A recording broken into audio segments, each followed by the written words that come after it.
Oke, bismillahirrahmanirrahim. Assalamualaikum warahmatullahi wabarakatuh. Selamat sore, Sobat Pasar Modal Syariah. Gimana kabarnya hari ini? Semoga kita semua diberikan kesehatan dan selalu dilancarkan dalam segala urusannya ya nih. Gimana teman-teman kabarnya? Oh boleh, sebelumnya boleh komen dulu apakah suara saya sudah oke apa belum ya? Oke, nah teman-teman di sini saya Sofian Abdul Aziz akan memandu acara pada IG Live kali ini. Seperti biasa di bulan Oktober ini pada hari Jumat kita selalu ada kegiatan brownies, yaitu obrolan santai obrolan santai seputar investasi syariah. Nah, teman-teman, pada pekan kali ini kita akan membahas tentang fenomena yang menarik tentang saham ya. Karena sebelumnya kita sudah membahas pada pekan pertama kita membahas tentang keuangan, kemudian pekan keduanya kita membahas tentang produk-produk investasi di pasar modal syariah itu apa saja. Kemudian di pekan kemarin kita telah membahas reksadana syariah. Nah, pada kali ini kita akan membahas tentang saham syariah dengan topik eh, window dressing dan January effect ya. Tips untuk investor syariah memanfaatkan fenomena window dressing dan January effect. Nah, mungkin buat teman-teman yang baru invest saham nih asing dengan istilah ini, nah teman-teman wajib nyimaknya.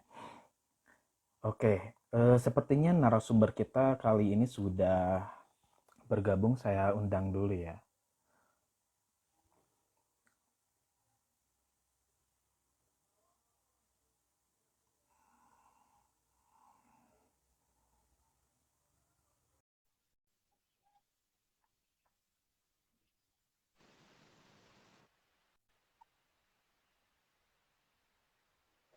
Oke. Oke, nah ini udah. Nah, oke. Halo, assalamualaikum, Bang Amsi, apa kabar? Waalaikumsalam warahmatullahi wabarakatuh, Kang Sofyan. Suara saya jelas kah, Kang? Alhamdulillah jelas, Kang. Ini teman-teman suara kita udah jelas ya. Oke. Siap, Nah, nanti teman-teman, dicek aja kalau putus-putus. oke, siap. Oke, teman-teman di sini ada narasumber kita yaitu Pak Asep Muhammad Saiful Islam atau dikenal dengan Mang Amsi ya. Beliau ini merupakan founder dari Syariah Saham. Nah, kalau teman-teman belum tahu ini ada investor yang udah berpengalaman banget ya, Mang. Mungkin boleh sharing-sharing dulu, Bang Amsi, kita kisahnya. Pertama kali invest di pasar modal tuh invest di apa sih, Mang? Oke, terima kasih Kang Sofyan dan Sobat Pasar Moda Syariah. Di sore ini kita akan ngobrol-ngobrol selama hampir 1 jam ke depan ya. Jadi ngobrolnya santai aja, meskipun temanya berat gitu. Berat ya. Kalau kalau ditanya mulai investasi kapan ya? Kalau mulai pertama kali investasi di pasar modal syariah itu sejak tahun 2007 ya. Bahkan Setuju. sebelum adanya indeks saham syariah Indonesia. Jadi kalau waktu itu kita kalau mau beli saham syariah itu harus melihat daftar efek syariah yang dirilis oleh Bapepam LK. Belum ada OJK ya. Karena OJK kan Oke, 2011, kita masih oke. Bapepam. Tapi daftar efek syariah itu sudah ada sejak tahun 2007. Atau kalau ingin yang perusahaan besar atau perusahaan yang liquidnya sudah ada Jakarta Islamic Index yang dari tahun 2000 ya. Jadi sebenarnya secara secara tahun kita sudah lama memiliki indeks saham syariah, ya, tapi secara regulasi, infrastruktur dan juga fatwa mungkin baru sejak 2011 ya secara resminya. Kalau saya sendiri kebetulan mulai investasi di saham syariah terutama itu dari mulai tahun 2007 ya, ketika mulai ada daftar efek syariah. Seperti itu Kang mungkin pengantarnya ya. Oke. Mungkin oke. Untuk mengawali topik kita kali ini ya, kenapa sih saham syariah dipilih Bang Amsi untuk berinvestasi? Oke, terima kasih. Jadi kalau Ya, bicara kenapa sih memilih saham ya? Kenapa memilih itu mungkin ya, memilih saham dulu. saham Karena ya. saham ini tidak semua orang sebagai instrumen investasinya gitu. Nah, kalau saya lebih memilih saham karena faktor likuiditas itu yang pertama ya. Karena sekarang aja misalnya setiap hari rata-rata di atas 12 triliun kan transaksinya. Jadi pasar yang sangat liquid dan pasar yang sangat memungkinkan kita untuk bisa menjual dalam waktu yang singkat gitu. Itu yang pertama. Kalau saham syariah itu sendiri, nah kenapa? Karena bagi saya yang terpenting itu bukan hanya untung ya, bukan hanya cuan gitu, tapi juga ada di situ keberkahan yang lebih mengutamakan aspek halal gitu ya, aspek aspek kenyamanan dan ketenangan ketika kita memilih instrumen dari investasi syariah itu sendiri. Jadi kalau saya selalu mengatakan ada ABCD ya, amanah, berkah, baru cuan dan dividen gitu. Jadi yang diprioritaskan di saham syariah itu amanahnya. Maksud amanah itu kita berusaha menjalankan transaksi sesuai dengan apa yang kita yakini dibolehkan atau tidak ya. Kalau yang dibolehkan silakan dibeli, kalau yang tidak ya tidak dibeli gitu. Kemudian untuk berkahnya bukan hanya untuk untung hari ini gitu, tapi juga kita sisihkan untuk amal atau untuk kebaikan yang lain. Kemudian baru capital gain ya, dan setelah itu baru dividen. Tentunya seperti itu, Kang. Oh iya. Oke, Mang Amsi, terkait saham syariah ini, untuk saat ini perkembangan saham syariah ini gimana ya, kira-kira? Oke, untuk tahun 2022 perkembangan saham syariah itu memang sangat signifikan ya. Kenapa? Karena jumlah saham syariah pun sekarang sudah hampir 500 ya. Sudah hampir 500 dari 800 perusahaan tercatat. Artinya sudah lebih dari 60% saham di Bursa Efek Indonesia itu adalah saham syariah. Kemudian kalau kita kaji secara statistik ya, statistik misalnya harian gitu ya, statistik harian saja misalnya untuk indeks saham syariah Indonesia itu kapitalisasi pasarnya itu sudah 47%, 47% dari total kapitalisasi atau hampir setengahnya gitu, dan itu sekitar 4.400 triliun ya, 4.400 triliun. Kemudian untuk Jakarta Islamic Index itu juga sudah 25% dari kapitalisasi pasar. Artinya untuk pilihan saham syariahnya semakin banyak sekarang. Apalagi sekarang banyak juga yang saham-saham yang melakukan initial public offering atau penawaran saham perdana di bursa, dan rata-rata yang melepas sahamnya itu adalah saham-saham yang dikategorikan sebagai efek syariah. Jadi sebenarnya untuk perkembangan saham syariah terkini dari sisi jumlahnya terus bertumbuh, kapitalisasinya pun sama, kemudian juga dari sisi indeksnya kita sudah punya, katanya sekarang ada 5 ya, mau ada 5 gitu. Yang pertama adalah Jakarta Islamic Index, yang kedua Indeks Saham Syariah Indonesia atau ISI, yang ketiga JI 70, yang keempat IDX MES BUMN, yang sekarang ada lagi IDX Syariah Growth katanya 30 ya, IDX 30 ya. IDX Growth Syariah 30 itu. Jadi sekarang dari sisi indeksnya pun sudah ada variasi atau sudah ada inovasi baru lagi di bursa gitu kan. Oke. Kalau dari selama tahun 2002 ini sektor yang paling booming kira-kira apa ya, Mang? Kan kalau tahun sebelumnya waktu itu COVID itu Digital, sektor-sektor industri, farmasi, kesehatan ya, kurin betul. bank digital ya. Nah, kalau di Ya. tahun 2002 ini apa kira-kira? Kalau kita lihat dari sisi year to date ya, dan kita juga pakai data dari Bursa Efek Indonesia gitu, kita bisa melihat bahwa sektor yang katakanlah mengalami kenaikan signifikan di tahun 2022 itu adalah sektor energi ya Kang. Jadi di situ termasuk batu bara dan juga minyak bumi dan gas dan turunannya seperti itu. Maka yang terimbas adalah saham-saham batu bara. Kita tahu di 2022 ini saham-saham batu bara itu membukukan kenaikan yang signifikan. Dan itu tidak terlepas dari kondisi geopolitik dunia kan. Seperti kita tahu di awal tahun 2022 kita ada konflik Rusia-Ukraina Lain. yang secara tidak langsung itu berimbas kepada pasokan dari komoditas. Misalnya ada yang diuntungkan, ada yang dirugikan. Misalnya kalau yang diuntungkan seperti batu bara, kemudian juga gas, minyak gitu. Karena biasanya kalau ada ketegangan perang, sektor komoditas energi yang diuntungkan. Termasuk juga misalnya kelapa sawit, CPO dan yang lainnya. Tapi juga ada yang dirugikan. Misalnya yang dirugikan itu kemarin sempat dirugikan adalah sektor consumer goods yang khusus mengimpor gandum. Karena kita tahu Oh, bahwa Ukraina adalah eksportir gandum terbesar katanya di Eropa atau bahkan di dunia mungkin ya. Dan yang misalnya mie itu mie instan kan apa namanya? Bahan bakunya dari gandum. Nah, karena misalnya ada ketegangan atau ada konflik, pasokan terhambat atau bahkan juga terhenti sementara, akhirnya harganya akan melonjak. Ketika harga bahan baku melonjak, itu akan menggerus kepada margin keuntungan dari perusahaan yang mengandalkan bahan baku dari Ukraina atau Rusia itu sendiri. Jadi intinya sih kalau saya melihat sektor di 2022 itu adalah sektor apa namanya tadi sektor energi ya. Kemudian yang energi ya. kedua yang kedua yang diuntung apa yang kenaikannya juga di atas 20% itu ada kalau energi itu 79% kan secara indeks ya. Secara indeks energi itu sektoralnya naik hampir 80%, 79,4%.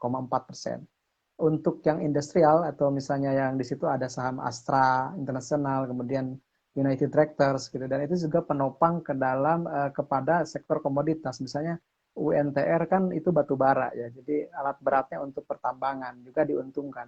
Ini sektor industrial itu 25,25%. Naik juga di atas 20%. Kemudian juga ada sektor logistik dan transportasi karena mungkin PPKM sudah mulai normal ya, sudah mulai dibuka gitu, mobilitas sudah mulai maka sektor transportasi mulai pulih. Maka juga kenaikan sektornya juga lumayan di atas 12%. Ada juga yang kemarin itu baru mulai naik adalah sektor consumer non cyclical. Misalnya sektor makanan gitu. Makanan minuman mulai pulih lagi di kuartal ketiga. Sahamnya mulai naik lagi kayak misalnya Unilever yang kemarin ya. Sekarang turun lagi sih hari ini. Iya, Tapi betul lagi. dari awal tahun itu sudah naik signifikan. Kenapa? Karena di awal tahun itu tertekan. Sekarang sudah mulai ke 4.900 atau 5.000. Itu juga sudah mulai ada pemulihan ya di sektor itu. Itu mungkin kan. Oh ya Kang. Kalau misalnya sektor itu tiap tahun tuh pasti ganti-ganti terus ya Kang. Nggak cuma satu ini gitu. Betul, karena gini Kang Sofyan, jadi di kita ini kan ketika kita bicara saham, itu tidak terlepas dari siklus bisnis ya, karena memang saham itu di belakangnya kan behind the stock is a company gitu. Di belakang saham itu pasti ada perusahaan. Dan yang namanya perusahaan itu pasti ada dalam siklus bisnis.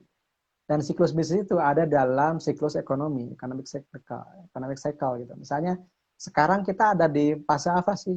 Ya, apakah resesi kah atau recovery kah atau early recovery?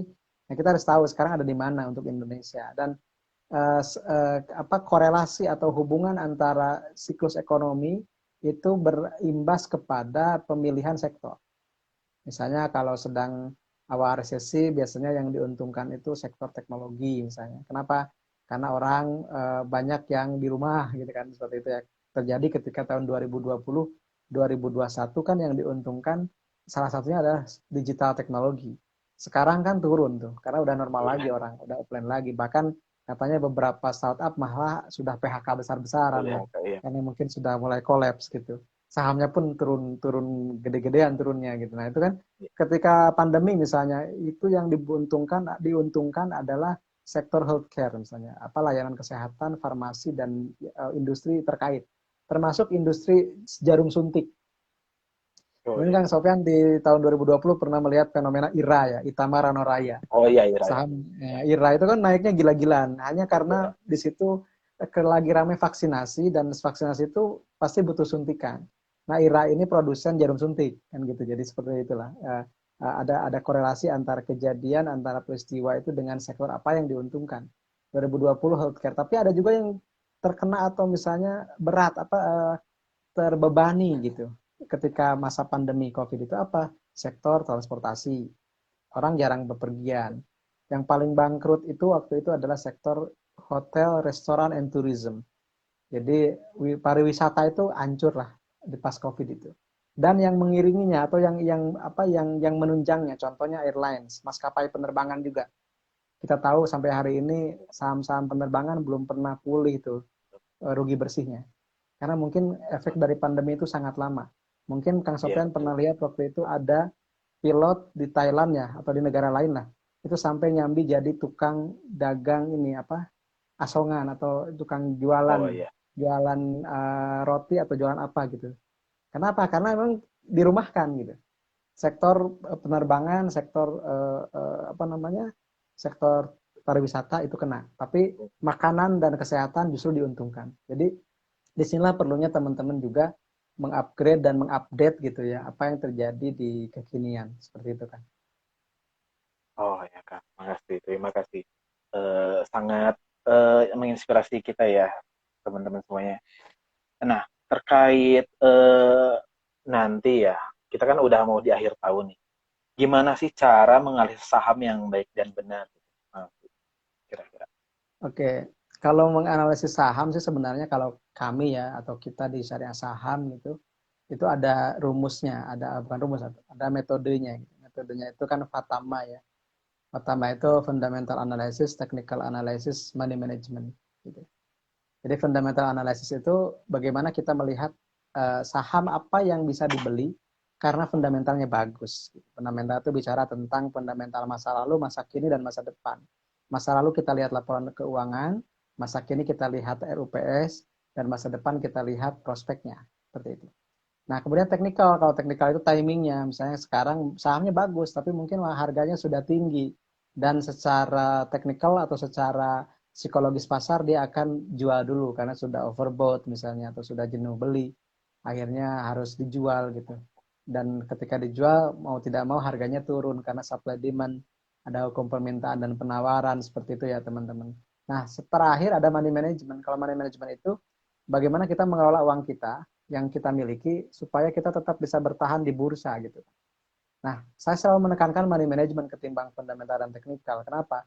Fundamental teknikal itu kadang kita tidak bisa mengatur mereka. Karena fundamental itu ya perusahaannya. Teknikal itu ya pasarnya, orang lain, apa pelaku pasar. Tapi yang bisa kita atur itu ya uang kita sendiri, itulah money management. Jadi boleh jadi saham yang sama diperlakukan berbeda karena modalnya juga berbeda. Targetnya berbeda, titik belinya berbeda, titik siap stop loss-nya juga berbeda. Itulah money management. Bagi saya, money management itu mendamaikan dua analisis yang selalu orang lain itu suka dikonfrontasikan antara fundamental dan teknikal. Bagi saya fundamental teknikal berdamai di money management. Kenapa? Karena fundamental itu bisa kita baca dengan hasil analis riset. Teknikal itu kita bisa baca influencer yang ngasih charting gitu, grafik dari saham. Tapi semuanya itu akan disesuaikan dengan jumlah uang kita. Nah, jumlah uang kita itulah money management gitu.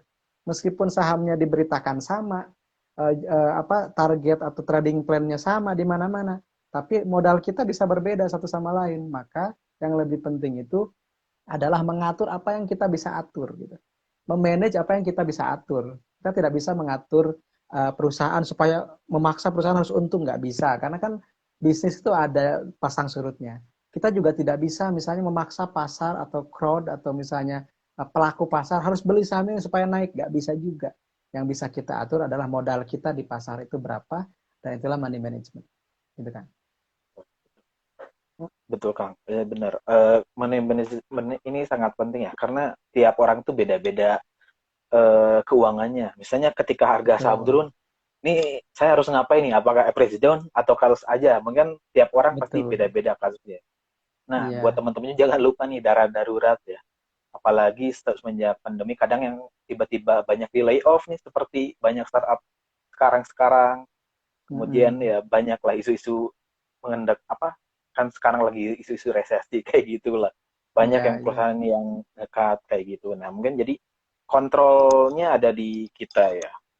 Nah, kalau selanjutnya kalau misalnya dari fundamental dulu nih Kang. Mang Ansi, kalau misalnya rasio penting yang perlu kita kuasai atau pahami apa saja, Mang? Oke, Kang. Jadi kalau bicara rasio keuangan, teman-teman ya, silahkan sesuaikan dengan tipikal investasi kita. Maksudnya gini, orang kadang yang disebut investasi di kita itu rata-rata mazhabnya value investing gitu ya. Jadi beli di harga yang salah gitu.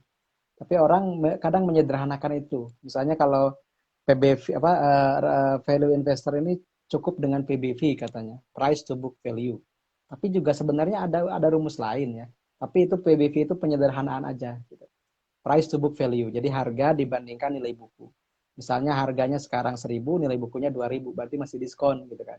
Nah, dari mana nilai buku itu muncul? Nilai buku itu muncul adalah aset dikurangi utang, yang kita sebut sebagai ekuitas ya, dibagi jumlah saham beredar. Misalnya asetnya 1 triliun nih, utangnya 500 miliar, berarti nyisa 500 miliar.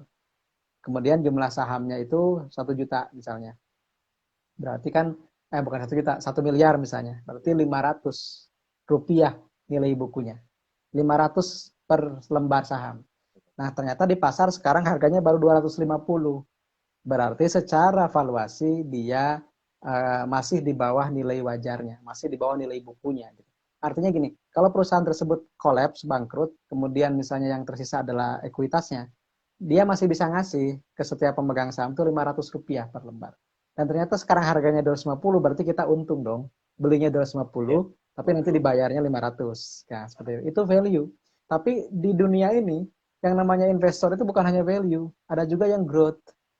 Kalau growth itu nggak bicara tentang PBV, karena PBV-nya biasanya mahal-mahal. Ya, kan PBV yang normal di bawah 1 gitu. Tapi juga kadang-kadang ada yang PBV-nya di atas 2 bahkan, tapi dia tetap beli. Kenapa? Karena ini growth-nya bagus. Nah, kalau growth investor growth bukan lagi bicara PBV, tapi rumusnya price to earning growth gitu, PEG gitu. Gimana rumusnya? PER atau price to earning ratio dibagi pertumbuhan. Misalnya gini, PER-nya ini 20 kali, Mang, ini udah mahal karena PER yang murah itu 10. Itu relatif loh, bukan mutlak. Bisa saja PER-nya 20, tapi growth-nya 40% per tahun. Laba bersihnya dia tumbuh 40% per tahun rata-rata misalnya. Tapi PER-nya 20 kali udah mahal dibanding yang value tadi. Kalau kita nggak mazhabnya value kan 20 udah mahal katanya. Makanya kita tidak tidak apa jangan hanya terpaku dengan satu mazhab. Nah, gitu kan. Jangan hanya di fikih aja kan, kalau kita dengan satu mazhab nanti kebingungan gitu. Kalau lagi umroh atau lagi haji, persentuhan tangan dengan istri atau dengan perempuan kan bisa batal kalau satu mazhab kita pegang. Tapi kalau kita punya mazhab lain dan kita bisa mempunyai dalilnya, itu tidak batal karena bersentuhan di situ bukan berarti berhubungan badan, kan seperti itu. Nah, Ya. dalam investasi juga sama gitu. Jangan value melulu gitu. Kalau investasi pokoknya value. Value itu kalau lagi crash pakai value.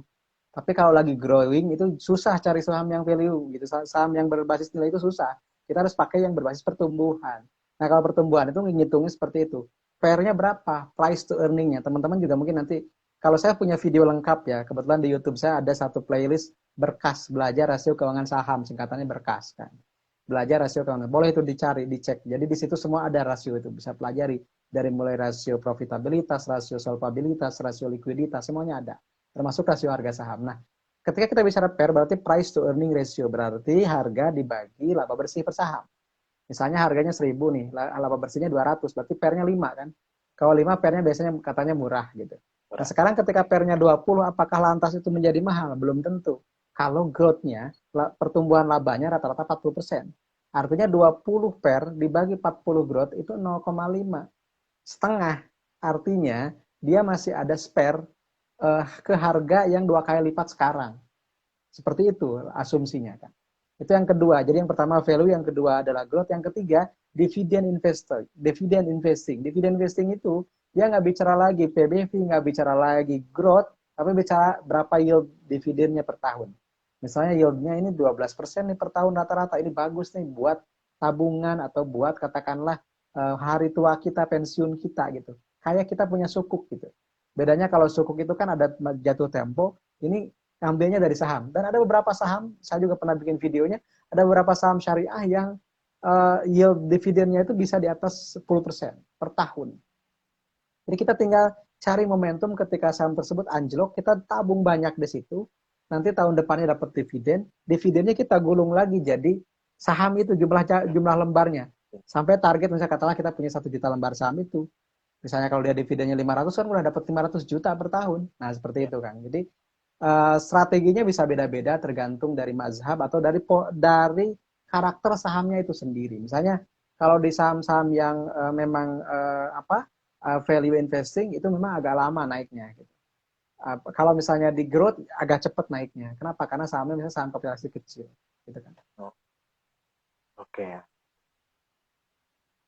Nah, selanjutnya kalau gimana sih strategi investasi saham syariah yang bisa menghasilkan keuntungan optimal nih, Bang Ini holy grail ya teman-teman. Holy Ya. grail apa namanya? Ini rumus pasti, saya kasih rahasianya ke teman-teman. Nggak saya sembunyikan.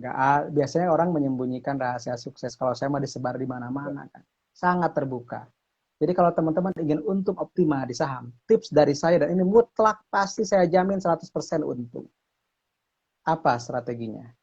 Jualah saham teman-teman di atas harga beli dan fee setinggi-tingginya. Itu pasti optimal untungnya. Dan itu bukan rahasia. Misalnya Oh beli iya. 1.000, jangan jual di 1.000, Ya jualnya betul di betul. 2.000. 2000. Jangan jual di 2.000, jualnya di 3.000. Pasti optimal. Pertanyaannya adalah, kapan terjadinya? Itu kan yang susahnya. Itu bukan, Ya. sebenarnya kalau strateginya gampang, Kang. Strategi untung di saham itu sangat simpel. Caranya jualah saham di atas harga beli. Dan ditambah fee-nya. Jadi, kalau harga belinya 1.000, berarti 1.000 ditambah 0,5% lah. Fee jual dan beli gitu. Berarti sekitar berapa? 1.000,5 gitu ya, atau 1.005. Nah, jualnya di atas itu gitu. Minimal berarti Oh, 1.010 gitu kalau pengen untung. Kalau pengen untung banyak lagi 1.500, pengen untung lagi 2.000. Nah, strateginya itu. Tapi tekniknya yang bisa beda-beda. Kalau strateginya gampang, jualah saham di atas harga beli, pasti untung itu, dijamin iya. untung. Masalahnya tekniknya gimana, Bang? Oke, tekniknya teman-teman boleh pakai fundamental.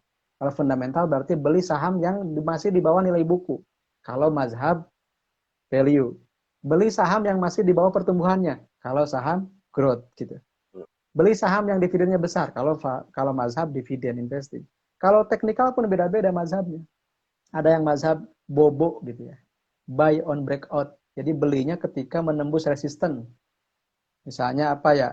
Yang kemarin menembus resisten misalnya banyaklah saham-saham yang sekarang sedang menembus resisten. Sudah muncul. Kemarin kan anjlok tuh turun ya dari 900 ke 600-an. Tapi 700. kemarin kan ada resisten di 725. Ternyata 725 jebol, naiklah sampai 735. Seperti itu. Itu kan buy on breakout gitu ya. Ada lagi yang boss, buy on strong support. Jadi gayanya bisa bobo, bisa boss gitu. Ada juga bottom fishing yang mancing di bawah. Ada yang highlander yang suka di atas gitu naiknya. Kalau udah naik baru beli. Nah itu kan beda-beda mazhabnya. Yang terpenting semuanya kembali ke money management. Mau pakai fundamental, mau pakai teknikal. Kalau sudah money management, siap rugi berapa? Oh saya siap rugi 1 juta, Bang. Saya siap rugi 5%, Bang. Nah itu bisa dikalkulasikan berapa lotnya yang bisa kita beli di saham tersebut. Jadi kalau strategi mah tadi ya gampang ya. Jualah saham di atas harga beli plus fee. Nah kalau tekniknya berarti harus gini. Pertama ya kalau saya bagi, pertama pastikan sahamnya bagus gitu. Bagus itu ya gak ada masalah lah. Apalagi misalnya kalau labanya naik terus, pendapatannya naik terus itu bagus, fundamentalnya bagus. Yang kedua teknikalnya, timingnya itu cari yang pas. Jangan beli saham bagus di harga atas. Nanti menyalahkan saham. Wah ini kok sahamnya bagus tapi nggak naik ya, Mang. Tapi justru yang naik itu saham yang jelek. Karena kenaikan kadang tidak ada korelasinya dengan bagus sahamnya itu. Jadi kadang anomali gitu. Anomali. Makanya pertanyaannya harus diluruskan dulu. Jadi kalau kesananya, Mang saham apa yang bagus? Oh banyak, saya bilang. Cari aja yang saham LQ45 gitu, yang syariah. Tapi Mang saham apa yang naik? Oh cari aja yang akan reversal. Cari aja yang akan nembus resisten. Beda jawabannya. Kalau saham bagus itu fundamental, kalau saham naik itu teknikal. Gitu kan. Oh, Jadi beda. Kalau yang saham bagus dan naik gimana? Cari yang sahamnya fundamentalnya bagus, plus akan naik. Nah, itu mungkin ya. Seperti itu, Kang. oh, ya. Jadi tiap orang pun punya caranya masing-masing ya. Nah, kita tuh Betul, perlu Kang. menyesuaikan nih ke apakah dengan strategi ini kita cocok, apakah dananya juga Hmm, cocok juga gitu ya, Bang. betul. Iya, iya. Oke, buat teman-teman kalau misalkan ada pertanyaan terkait saham syariah, di sini ada Mang Amsi yang udah banyak pengalaman nih. Kalau misal pengen cerita-cerita atau nanya-nanya tentang saham syariah, boleh diketik di kolom komentar atau di kolom question. Nah, sekarang kita ke topik utama nih, Mang Amsi. Kita Siap. tentang window dressing dan January effect. Nah, sebelumnya saya pernah ngelihat ya satu postingan di sekuritas gitulah. Jadi biasanya di bulan Desember akhir tahun tuh cenderung selama 10 tahun terakhir tuh ditutup hijau ya. Nah, kira-kira kenapa sih bisa seperti itu? Apakah itu berkaitan dengan window dressing dan general effect atau gimana nih, Mas? Oke, kalau saya sih melihatnya window dressing itu kan dilakukannya oleh manajer investasi ya, dalam rangka untuk mempercantik kinerja laporannya kan seperti itu. Misalnya saham-saham yang sedang rugi dijual diganti dengan saham-saham yang naik gitu. Kemudian juga January effect juga masih ada imbasnya dari window dressing yang di bulan Desember. Jadi kalau saya sih melihatnya itu fenomena yang sebenarnya psikologis ya. Jadi dari sisi manajer investasi itu ingin memperbaiki kinerjanya, dari sisi investor pun ingin menunggu misalnya kebiasaan atau apa istilahnya nature-nya. Kalau misalnya bulan Desember itu dan Januari rata-rata saham itu naik gitu. Seperti itu mungkin Kang. Nah, pertanyaannya mungkin bagaimana kita memanfaatkan apa momentum seperti itu. Nah, caranya mungkin kita harus tahu gitu bahwa yang melakukan window dressing atau January effect ini biasanya para manajer investasi. Nah, ketika kita tahu para manajer investasi ini punya saham apa aja, berarti saham itu yang kita pantau, gitu kan? Oh ya. Nah, kalau misalnya berarti ini tuh kalau ada ya Mang, fenomenanya Ada, atau ada. bukan cuma isu aja ya? Memang ada di Ya. sebagian ya di beberapa manajer investasi atau beberapa big fund gitu. Biasanya kan untuk melaporkan ke investornya itu biasanya mereka beli saham yang apa namanya saham yang misalnya bagi dividen gede atau misalnya saham-saham yang biasanya di akhir tahun justru naik gitu. Nah, tapi kan kita perlu memperhatikan mereka itu beli saham apa aja gitu kan. Seperti itu. Oh ya. Nah, kira-kira biasanya manajer investasi itu mengelola portofolionya itu di akhir tahun apakah saham-saham yang blue chip, sebagian besar blue chip atau gimana nih Kang kira-kira Oke, biasanya? kita akan coba analisis secara top down ya, Kang. Jadi biasanya kan window dressing atau January effect itu berimbas, bukan berimbas, tercermin ya, terrefleksinya itu dengan indeks yang naik. Indeks harga saham gabungan naik, IHSG naik. Nah, IHSG naik, ya, IHSG naik. Teman-teman kan pasti tahu. Kalau IHSG naik, drivernya siapa? Indeks movernya siapa? Saham-saham apa? Di Indonesia, IHSG itu naik karena ada indeks movernya pertama perbankan konvensional. Itu biasanya big banks yang mengerek IHSG naik. Yang kedua adalah tembakau, rokok ya, AMSP, GGRM naik gitu. Kemudian yang ketiga biasanya consumer goods, ICBP, Mayor, Unilever misalnya dan yang lainnya.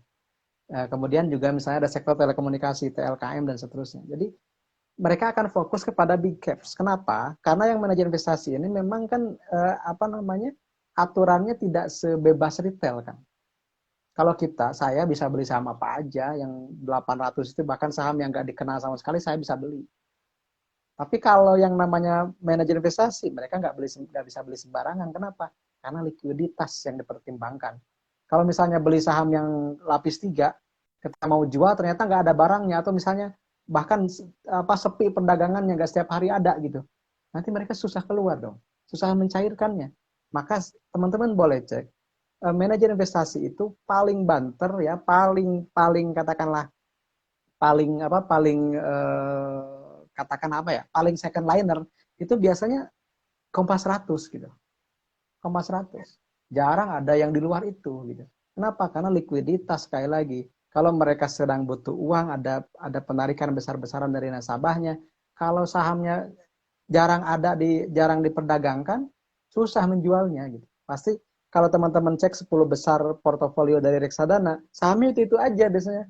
Pasti ada yang konvensional, misalnya ada Astra, ada BBCA, BBMRI, BBNI, BBRI, kemudian ada LKM gitu. Kalau yang syariah, misalnya reksadana syariah, pasti ada Unilever, kemudian ICBP, kemudian Java atau Cepin, pasti saham-sahamnya itu aja gitu. Jadi sebenarnya ketika ada terjadi window dressing, secara tidak langsung berarti investor besar itu sudah mulai mengalihkan ke portofolio yang blue chip.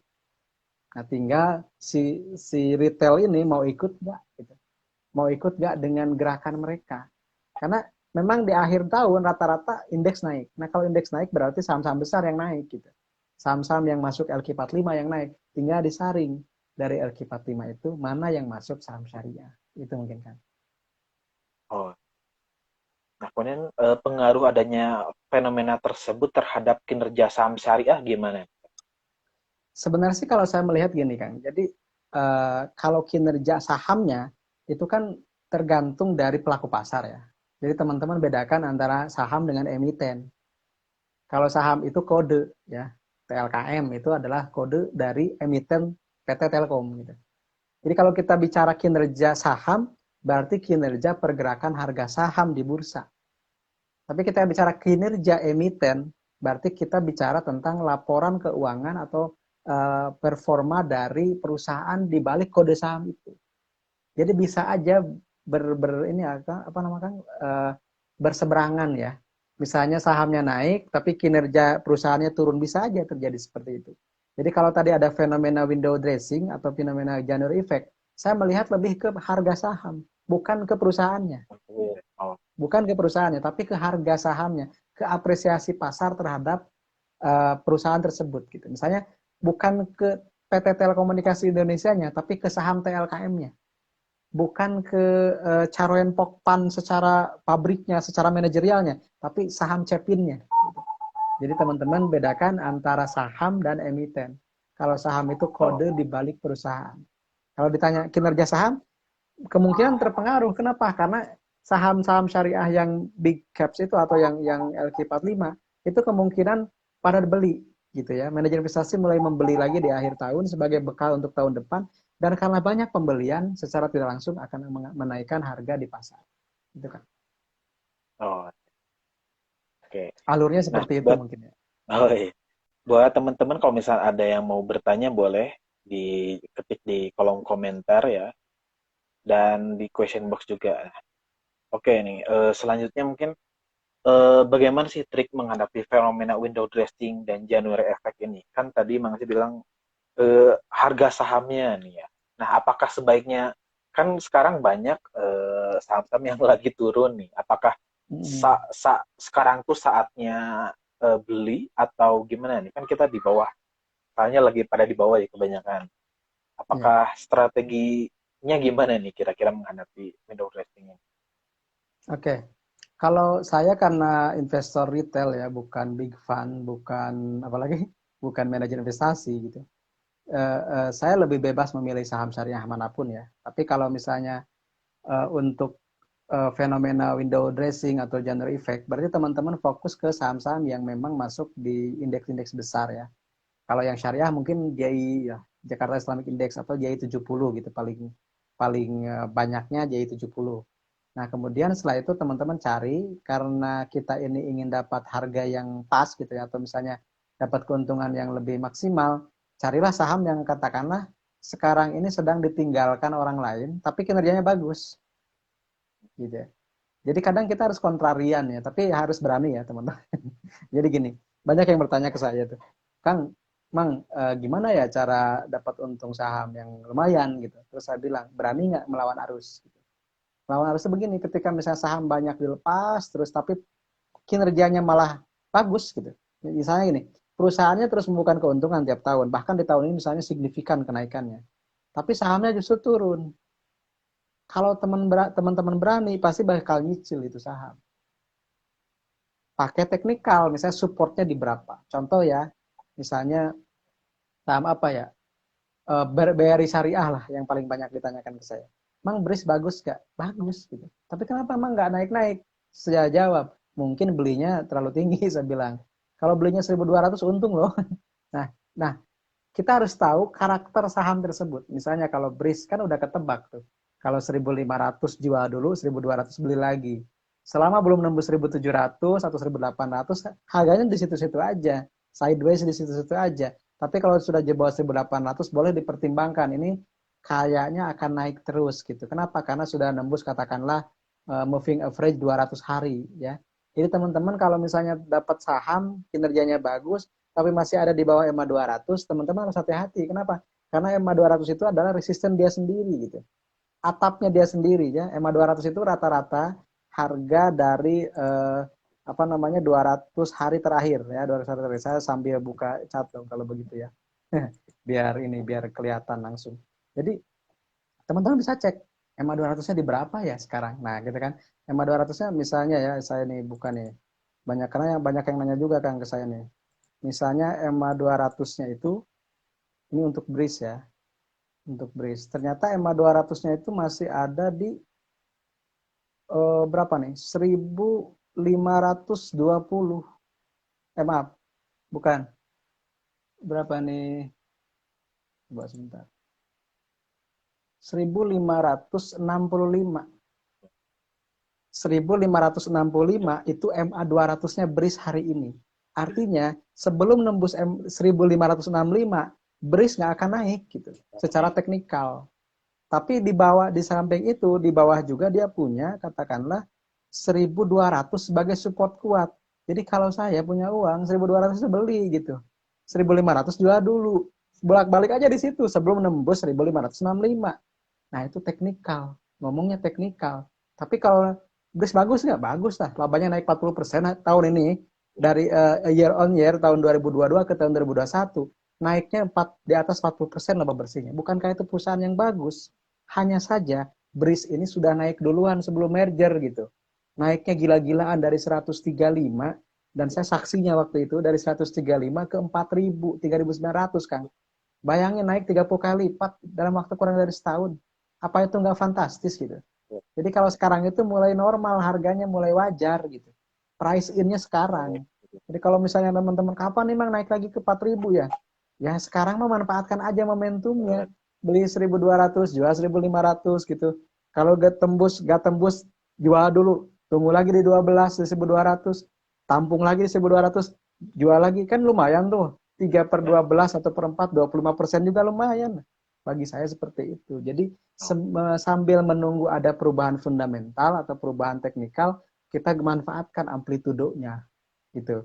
Kita manfaatkan momentum. Tapi sekali lagi teman-teman, berdagang saham itu bukan harus sekedar cerdas, pinter dan paham tentang analisis teknikal atau fundamental, tapi juga harus punya keberanian mengambil risiko. Disitulah sebenarnya dibuktikan mana yang punya pengalaman dan mana yang aduh takut gitu. Seperti itu Kang.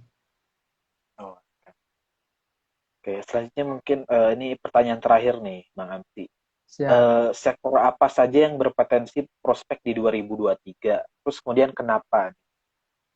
Aduh, kalau itu saya nggak bisa nebak ya, tapi saya coba jawab ya. Ya, ya. Coba saya jawab. Jadi, kalau di negara kita lihat bahwa resesi itu ternyata kemungkinan di Indonesia itu tidak terlalu besar lah ya potensinya gitu dibanding negara lain. Ada yang menyebut justru Indonesia lebih bertumbuh ekonominya dari secara global, secara global atau secara makro itu Indonesia masih aman gitu kan seperti itu. Nah, kalau kita lihat, nah ini kebetulan ada market outlook dari salah satu sekuritas yang saya baca gitu.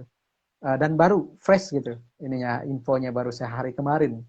Nah, mereka ini menyarankan pertama perbankan, yang kedua telekomunikasi, yang ketiga consumer goods, yang keempat logam yang ada hubungannya dengan kendaraan listrik, nikel Oh tapi. iya, nikel ya. Kemudian juga masih ada yang menyarankan batu bara, minyak dan bumi, dan terakhir adalah CPO. Jadi katakanlah tahun depan itu orang apa pasar itu sudah mulai melirik old economy lagi gitu kan. Sebenarnya sejak tahun ini kan. Kan ketika setelah COVID itu orang bilang new economy, digitalisasi, digitalisasi gitu kan. Ternyata kan digitalisasi memang akhirnya mengalami bubble, gelembungnya. Pecahnya mulai tahun ini, saya lihat seperti itu. Banyak startup yang kolaps, bukan kolaps, bahkan sudah gulung tikar gitu ya. Saya juga kaget ada beberapa nama yang dulu favorit atau populer, sekarang malah sudah nggak ada gitu.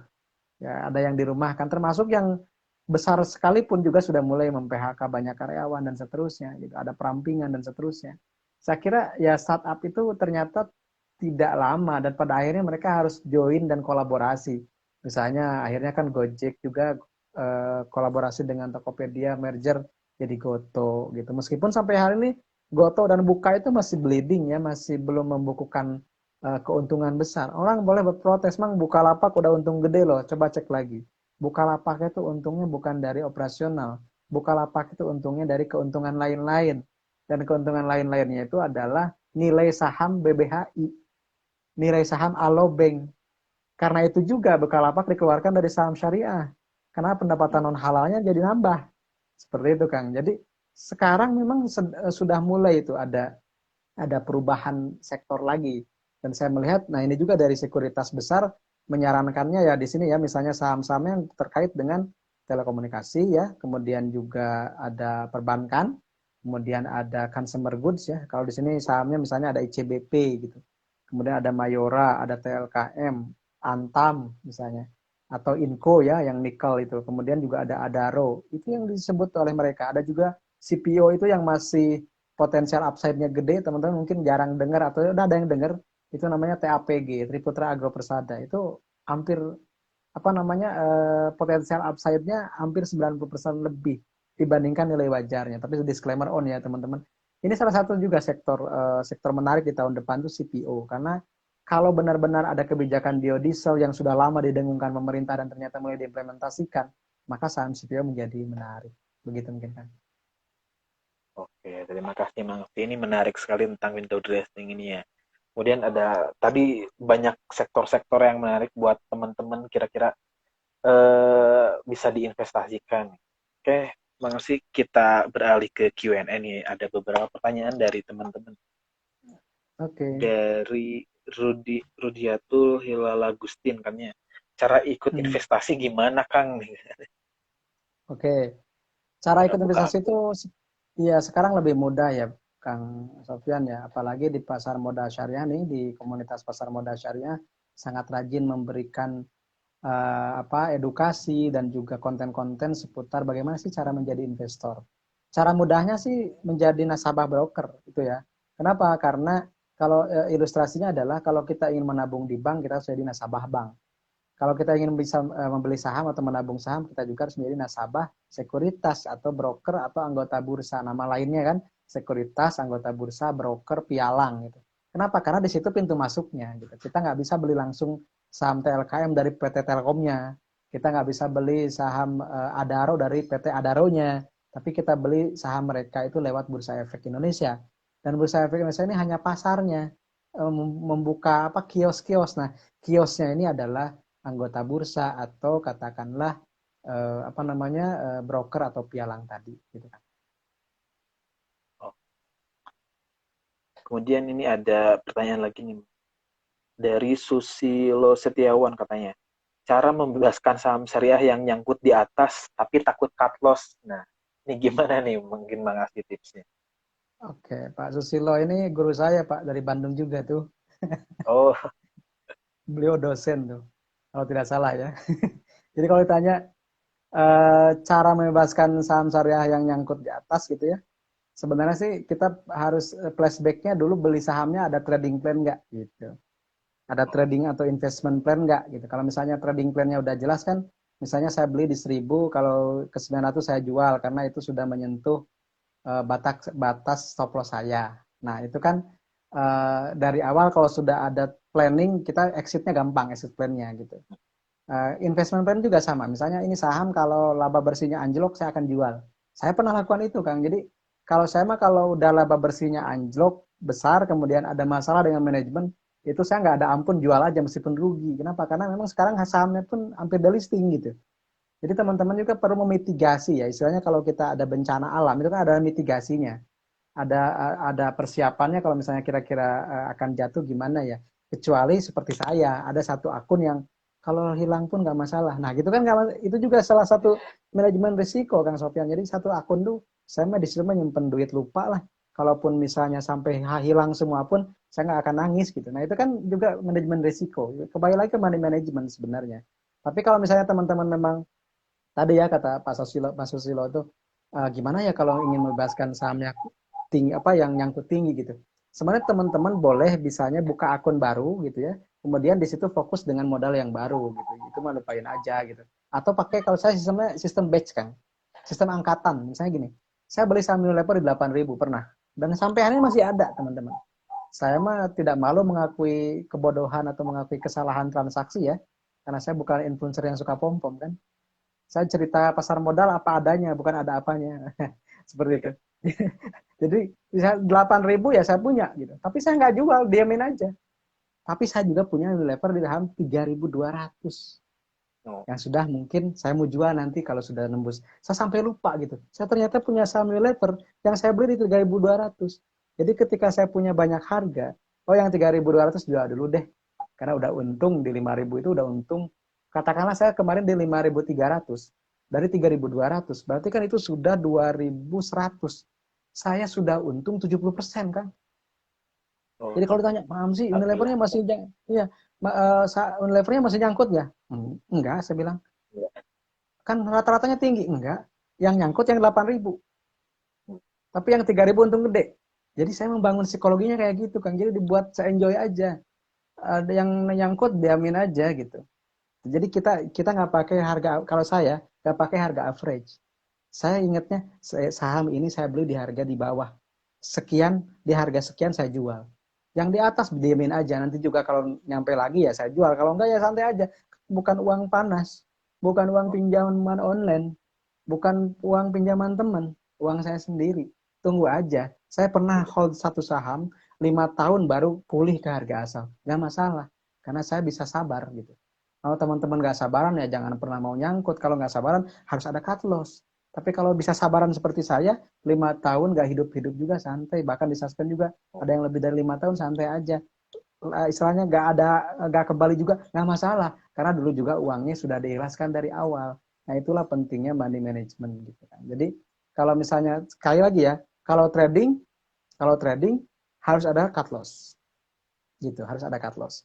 Kalau misalnya sudah dari awal sudah disiapkan cut loss, harus cut loss juga. Tapi kalau misalnya saya siap dengan risikonya ya, bukan karena misalnya meniru influencer misalnya kata orang juga harus begini, bukan. Tapi kita sudah siap ruginya berapa. Gitu.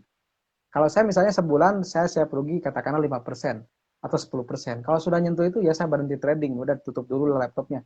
Nanti bulan depan baru mulai lagi. Seperti itu kan. Oke, Kang. Jadi emang penting banget ya, ketika kita mau invest tuh, kita harus selain siap untung, siap rugi juga nih. Harus Makanya kita sudah siap perlu, rugi.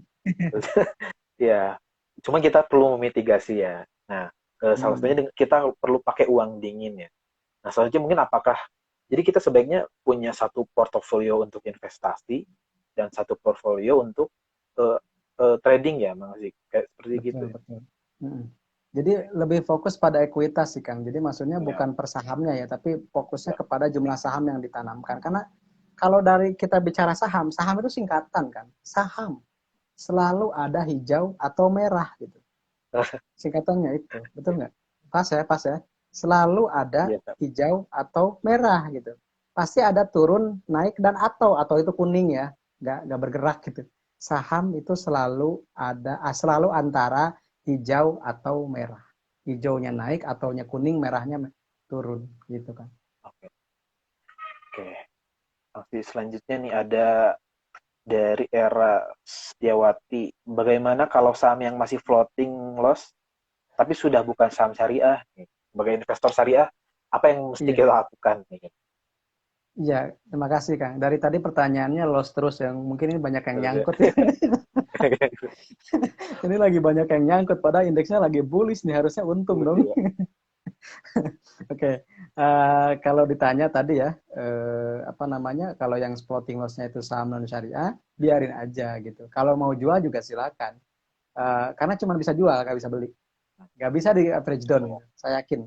Kalau yang pakai sistem online trading syariah, kalau sahamnya non syariah itu cuma bisa opsi jual, nggak bisa opsi beli. Ya, betul. Artinya nggak bisa di average down, nggak bisa misalnya bikin lagi harga baru di bawah, nggak bisa, hanya bisa jual. Nah, karena itu juga salah satu risiko dari trading saham syariah adalah sahamnya keluar dari daftar efek syariah. Nah, karena itulah mitigasinya apa? Mitigasinya install aplikasi Hisa dari Syariah Saham. Karena di situ selalu ada update porsi utang berbasis bunga dan porsi pendapatan non halal. Jadi udah kelihatan nih nextnya, nextnya ini kayaknya dikeluarkan deh dari saham syariah. Gitu. Kenapa? Karena utangnya membengkak. Kita juga di Instagram Syariah Saham sering bahas tentang konten kemungkinan saham ini akan keluar dari DES. Kemungkinan saham ini akan masuk ke DES. Dan itu memang rata-rata akurat gitu. Bahkan kita bisa memprediksi saham IPO ini masuk syariah atau bukan gitu kan. Kenapa? Karena kita bedah prospektusnya seperti itu. Oh, ini ada banyak pertanyaan. Mungkin ini terakhir ya mungkin. Saya Mangga, mangga tanyakan siap. eh bentar. Oh, mungkin gini maksudnya nih. Ketika window dressing ini kan manajer investasi melakukan apa namanya eh, rebalancing atau semacam itunya. Apakah itu sesuai prinsip syariah atau enggak? Kira-kira. Oke, oke, oke. Kita ini nanyanya ke fikih berarti ya. Iya, Masuknya ranah fikih ini. Saya ya, jawabnya gini. Yang menjadikan sesuatu itu bernilai boleh atau dihalalkan ya secara muamalah syariah atau secara hukum muamalah itu ketika memenuhi dua hal kalau dalam konteks pasar modal syariah. Pertama adalah objek dari transaksinya merupakan efek syariah atau merupakan instrumen yang diperbolehkan secara halal, secara fatwa di kita. Gitu. Kan memang beda dengan fatwa negara lain, ya itu negara lain, itu kan kita, ya, pasarnya di kita, pasarnya bukan di Saudi, pasarnya bukan di Turki, pasarnya bukan di Malaysia, ini di Indonesia, gunakan fatwa yang ada di kita dari MUI. Nah, dua hal, pertama objeknya misalnya saham reksadananya itu harus syariah. Yang kedua, cara belinya, transaksinya harus sesuai dengan transaksi syariah. Kemudian pertanyaannya, apakah rebalancing itu sesuai dengan syariah? Saya bertanya balik, apa yang dilanggarnya? Apa tindakan yang dilanggarnya? Kalau misalnya itu rebalancing itu untuk mempercantik atau misalnya kita menukar saham atau menukar instrumen dengan yang lebih prospektif, bukankah itu lebih baik gitu? Lebih oh maslahat iya, buat semuanya. Justru lebih baik kan sebenarnya gitu. Karena kan kita dibolehkan membeli jangankan melepas saham dalam waktu beberapa bulan, menjual saham dalam waktu menitan juga boleh. iya, iya. Apalagi semesteran, apalagi tahunan gitu kan. Kita rebalancing itu kan kita mengeluarkan saham yang kurang bagus, membeli saham yang sedang bagus. Jangankan tahunan gitu. BPJS pun boleh kan. Beli pagi jual sore maksudnya. Oh, iya. Itu juga kan boleh. Atau misalnya beli jam 9, jual jam 9 5 menit. Itu juga boleh. Kenapa yang singkat itu aja boleh untuk mengatur portofolio kita, apalagi yang bulanan bahkan tahunan. Dan dari investasi itu jarang ada yang harian manteng running trade kan. Pasti dia butuh waktu 3 bulan sekali minimal laporan keuangannya diperhatikan. Jarang mungkin ada yang manajer investasi reksadanya ditradingkan, itu bahaya kan. Dan Iya, juga ada aturan OJK kan, diatur oleh OJK seperti apa gitu. Jangan sampai lebih dari modal sekian sekian. Sekalinya dilanggar kena lagi Wasraya. Kemudian apa kemarin Narada ya atau reksadana-reksadana yang kemarin sempat rame itu iya. ternyata kan ada yang ditradingkan di saham-saham yang sebenarnya tidak diperbolehkan dibeli gitu kan. Ya saham-saham yang akhirnya saham-saham grup apa ya, grup tertentu lah gitu dan akhirnya kena seperti itu. Jadi kalau Oke. saya sih melihatnya kalau ditanya apakah itu boleh sesuai syariah, al aslu fil asya, al aslu fil muamalah al ibahah atau ya dalil ala tahrimih gitu. Segala sesuatu dalam tindakan muamalah itu boleh saja sampai ada dalil yang mengharamkan. Di Indonesia, kalau untuk portofolio sahamnya, kita menggunakan fatwa nomor 135 tahun 2020. Kalau mekanisme transaksinya, kita menggunakan fatwa nomor 80 tahun 2011. Oke. Alhamdulillah semoga terjawab ya semua teman-teman di sini. Terima kasih atas kehadirannya nih. Makasih waktu kita cuma 1 menit lagi ternyata. Siap. Nggak kerasa Oke, nih Kang. Mas ya. Ya, nuhun pisan. Oke, Ya. semoga teman-teman semua dapat manfaat ya dari diskusi kita pada sore hari ini. Nah, terima kasih kepada Mang Ati yang udah bersedia nih sharing ilmu-ilmunya tentang fenomena window dressing ini. Kemudian tadi ada kita sharing-sharing cerita gimana transaksi saham ya yang pada nyangkut. Semoga pada akhir tahun kita dapat hijau lah, insya Allah ya. Siap, Oke, siap. sepertinya perlu saya akhiri sebelum mati duluan intinya. Terima Siap, kasih Kang. pada Nuhun. Mang Ati. Saya tutup. Wassalamualaikum warahmatullahi wabarakatuh. Siap, nuhun, Kang.